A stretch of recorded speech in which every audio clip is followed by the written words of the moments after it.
So James, it's a pleasure to actually have you here on this Carat Global Leadership Conference in Madrid, and actually it's a pleasure to see you because we go back a long time, Indeed, and during the time of search and so on. So really pleasure to have you back in within the group on this long lunch that you said that you've been on, and to have you as chief digital officer for Carat.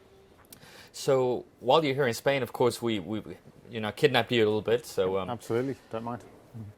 Sort of a few questions. The first one would be, what do you see as the key trends coming into the year 2016 within digital?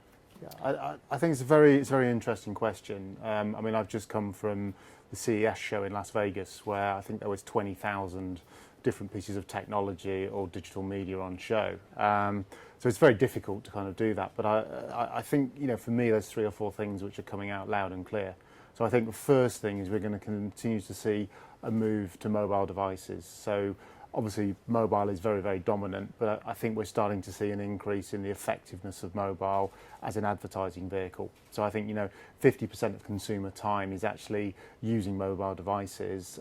Historically, advertising spend has been between 10 and 20%.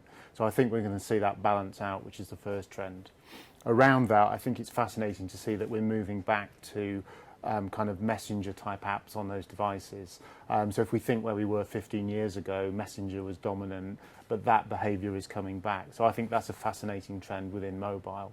I think we're also going to see a continuation of kind of programmatic, but I prefer the word automation. So I think this is a year we're going to start seeing automation or programmatic in television, in outdoor, basically all media channels becoming the same. And I think within programmatic, we're going to see brands really start to embrace it. So it's going to move away from its kind of traditional roots of performance, I think more to kind of brand advertising, but also storytelling. So sequencing, messages to people, much more focus on video, but also talking to people at the right time.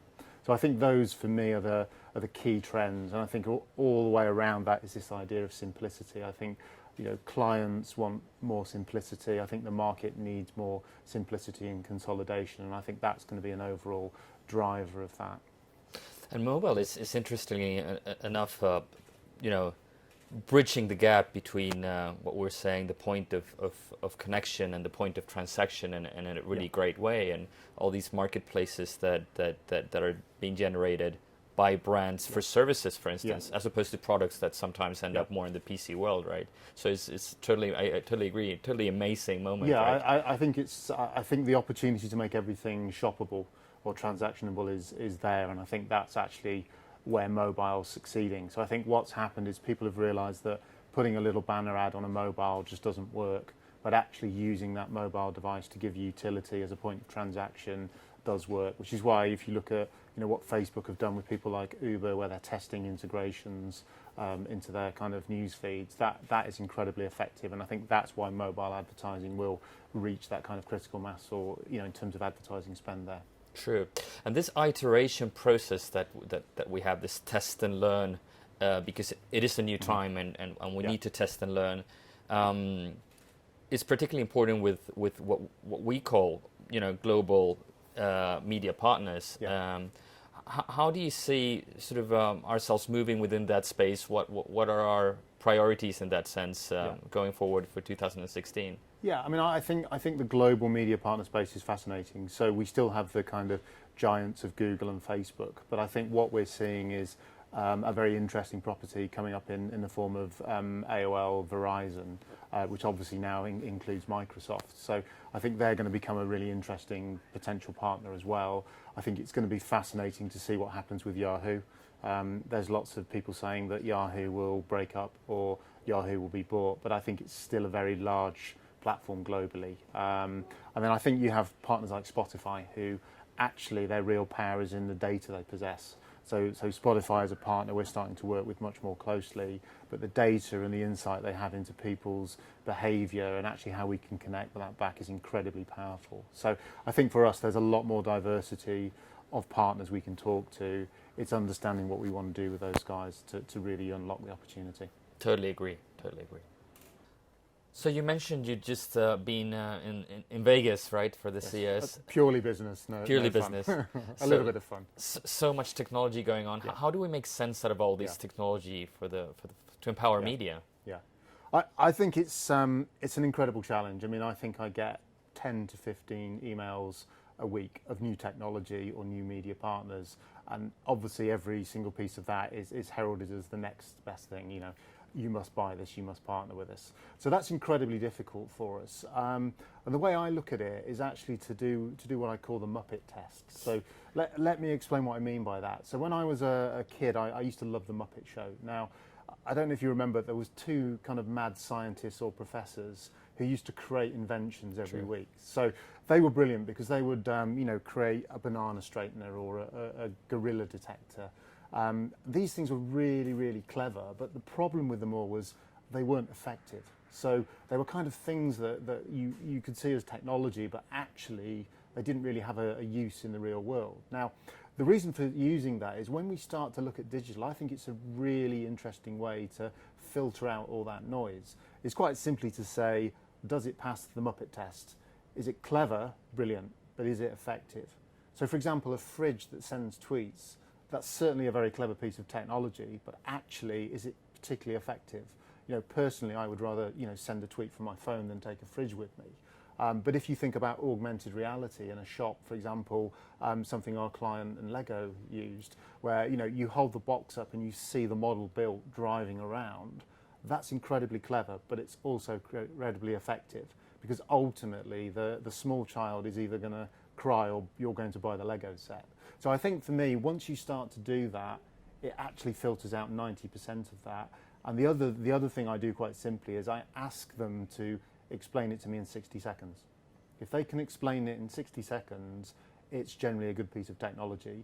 If they can't, then actually I think it's what I call the emperor's new technology.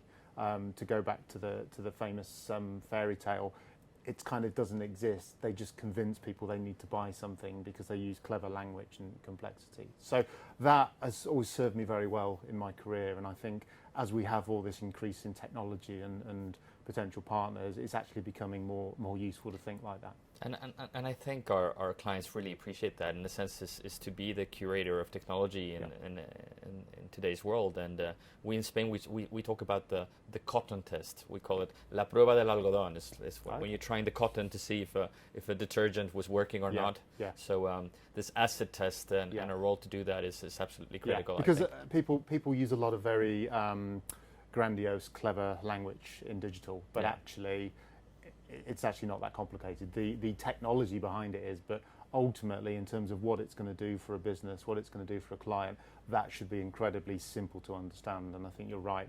The cotton test is a fantastic way. I obviously can't repeat that in Spanish.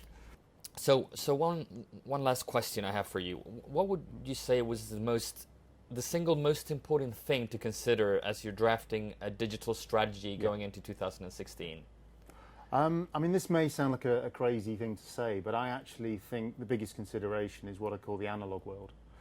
Because I think we spend a lot of time looking at digital channels, digital technology, media, but sometimes we forget that we're actually still real people. And for me, it's really about this idea of going from pixels to people.